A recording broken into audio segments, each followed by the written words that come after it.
Hey, it's Daisy with Bridges 527, and I went way out of my way this week to go see a movie called Paul's Promise. And the reason I did that was really because I had just seen Till. And Till is a movie about racial injustice and this mother's response to that. And I did a whole review on it that turned out way too long. Sorry for that. You're welcome. But it's and I wrestled with some things in that movie and still wrestling with thinking about it and how it was made. So this movie came out and it also had similar themes. And often I find that movies are coming out that have very similar themes, like back to back. They're often released kind of like in groups of, movies that have kind of same thoughts, themes, whatever it may be. So Paul's Promise also dealt with racial tension in America, and it's a true story. It was a Christian movie based on a man who actually grew up. He was best friends with a young African American, and and then you see them years later, and there's tension between them. There's racial division everywhere, and he kind of turns his back on this man because his buddies are all racist, and he's embarrassed to be seen. Even though you can see he kind of wrestles with that, he's worried about public opinion. And so all of that's in the preview. You can kind of see some of that, but he ends up becoming a believer and then going on to found a church in Arkansas that was really one of the first racially integrated churches. So his actions post Christ actually did a lot to help bring racial healing in his area. So excuse me. So you have two movies about two different people, and both of them actually about mothers who were worried about their sons. So the one of them, until this mother sends her son to the South, and she is super worried. And she's an African American mother who's, when her son gets killed, she actually shows the world the pictures of his body because she knows it's so jarring. It's very easy to ignore things you don't see, but nobody can unsee that. And so she works change. And so I think it's interesting that both of these movies about racial injustice, they're both about mothers. Paul's Promise is about the promise he makes to his dying mother, who loved people so well. She just loved the Lord and loved her son. And she has a great line. She was like, God knows the kind of man you're going to turn into or turn out to be. I just got to remind him to get started. I love that. I just got to remind her to get started. She had so much faith in who her son was going to be, but her son was at that point following in his abusive dad's steps, even though he was working so hard to not be his dad. So this one's for free. My Bible teacher in high school used to say this, and it has been such a powerful, I've never forgotten it, but he said it's not enough to not be something. Paul just wanted to not be his dad, and in that he really set a very low bar, and in many ways was turned out he thought he was avoiding being, he's becoming just like his dad in so many ways. So anyways, it's not enough to not be something. You need to know what you're going to be. You can't just know what target you aren't going to hit. You have to know what target you are going to hit. So when he decided to become a believer, that changed everything for him because now he knew he was going to be like Jesus. It wasn't enough to just not be his dad. That's a terrible goal. It's a very low goal. So once he decided to be like Jesus, everything changed in his life, began to count for something. So anyways, both of these movies about mothers who are worried about their sons and concerned about who their son becomes one day, and through that, who actually have a huge impact on racial integration. One mother through really showing the world what happened to her son. And she also was a great woman of faith and who was willing to pick up the cause, but she really fought it. Well, I would say two things. First off, she did understand, both of these women understood that change happens in the heart first. So even though until she is working to change the laws, working to get things changed legally, she also very clearly understood that the laws can make things legal or illegal. That didn't come out well, legal or illegal, but they cannot actually change people's motives. When a person's heart changes, like let's take murder, the law can say do not murder, but if you get in a fit of rage and you have murder in your heart, you're going to forget the law and go do it anyways. That's why we have so many murders, because people don't really care. In a lot of settings, they try to get around the law, or they don't really care what it says. They just, all the law does is make them motivated to not get caught, right? It doesn't really motivate people not to murder. The motivation not to murder comes when you actually love your fellow man. if we had Jesus's love for our fellow man, there would be no need for a law that said do not murder. That would be as dumb as like laws in your certain states have laws like you can't walk your chicken down a street, and we laugh about these laws because who cares? who That's so not timely anymore. We have no need for that law, and yet there was a time when that was needed.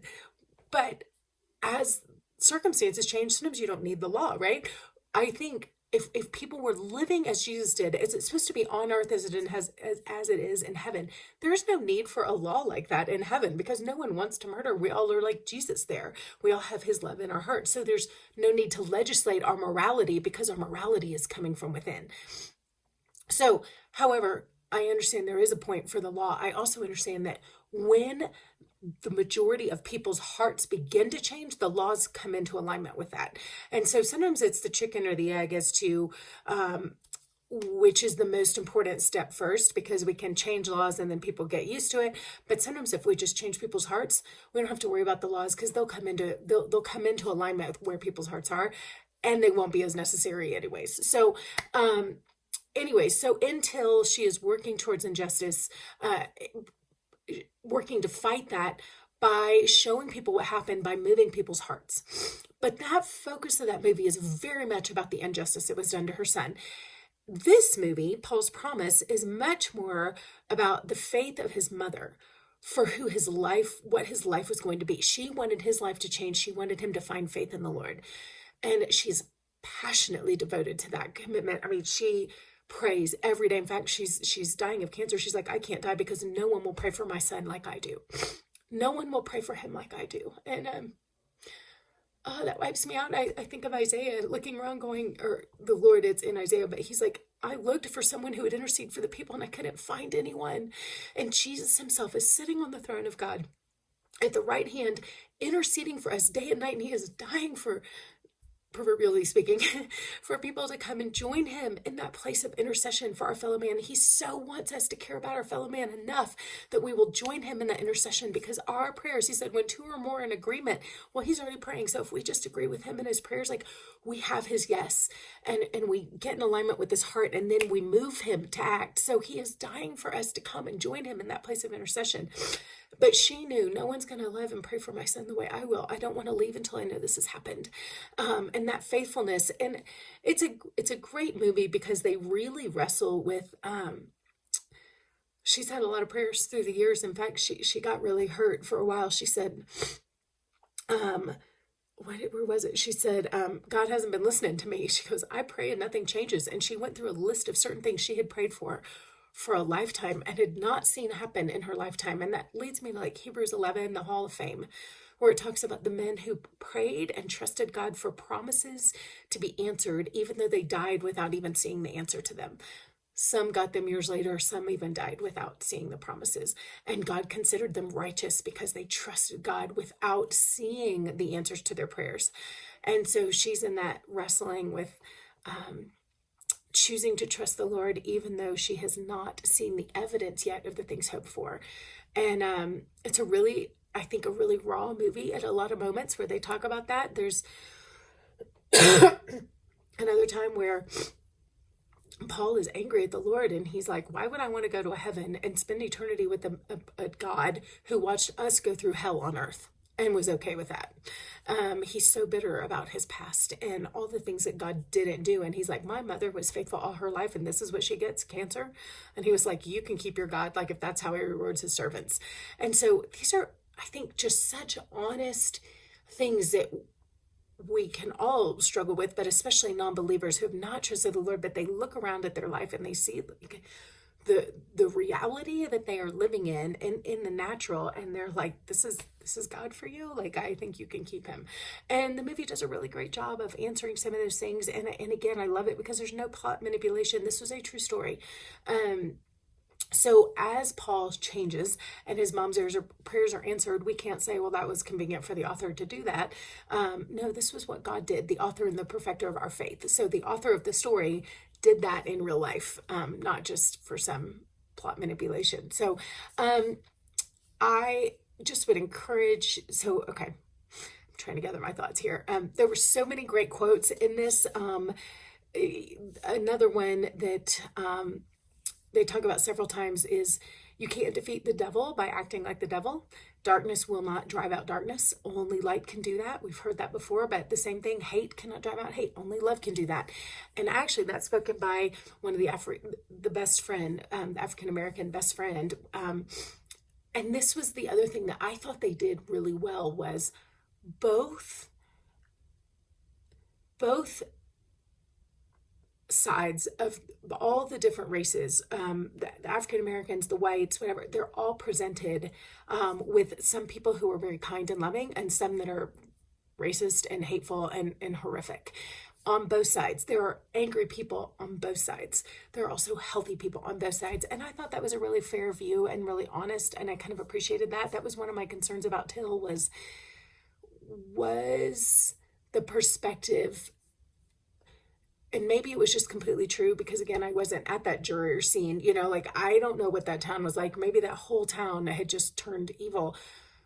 But I think it's hard for me when I watch something that stirs up so much hate towards an entire people group rather than this one where I'm like, what I hated in this was the racial bigotry, the injustice. I hated all those things, but I didn't blame any particular people group. I just saw it as a problem of humanity and the flesh and sin on either side, and that Jesus is the answer on both sides. And so I did appreciate that in this movie. However, to be fair, this movie was not a focus about some injustice that was done. Particularly, it was really focused on this man's change. If anything, the injustice that it was dealing with was his father's brutality throughout his childhood. And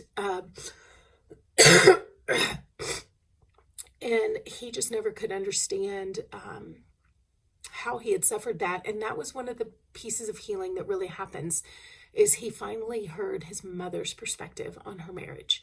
And as much as I wanted, because that to me was such it was really a profound moment in the movie, but I don't want to spoil it, so I'm not going to share that part, but just know that if you go see it, I thought it was worth going just for that moment alone, and his mother's wisdom in why she stayed with her marriage and asking her son's forgiveness, because she realized that her choice to stay in a marriage that she had every right to leave because he was horrible, affected her children and her so he thinks his mom's a saint, but she had to ask for forgiveness for her willingness to stay in that place. But she also let him into why she was willing to do that. And it was a really powerful moment. So two different movies, both with similar themes of a mother, sons, and sons whose pain and suffering in different ways actually changed the narrative around racial injustice, and very different ways that it was accomplished, but women of faith who do that. And but this movie, I would say, was much more focused on her prayer and her faith. It was also, to be fair, a lower budget movie, and it felt like it a little bit at the beginning, but I liked it. It was good, but it definitely did not feel like a big blockbuster. It didn't have the production quality that Till did, but it had me equally moved, if not more so, at the end. So anyways, if you're looking for something to watch with your kids, this one might be a little easier to stomach. That other one might be a little hard for, it may not be as appropriate for younger ages just because of the violence, but both of them are really powerful opportunities for discussion for what is it that changes hearts? Where is the place for the law in terms of changing hearts versus our own, responsibility? And how much do we actually trust the Lord to make changes in people's lives? Because that mother believed it so much she wasn't willing to die without seeing. She knew her prayers mattered so much she wasn't going to leave unless she knew that someone else was taking up the banner of prayer. And it really was a good motivation to remember how seriously we need to take prayer. So, all right, I'd love to hear your thoughts on either of those. Thank you.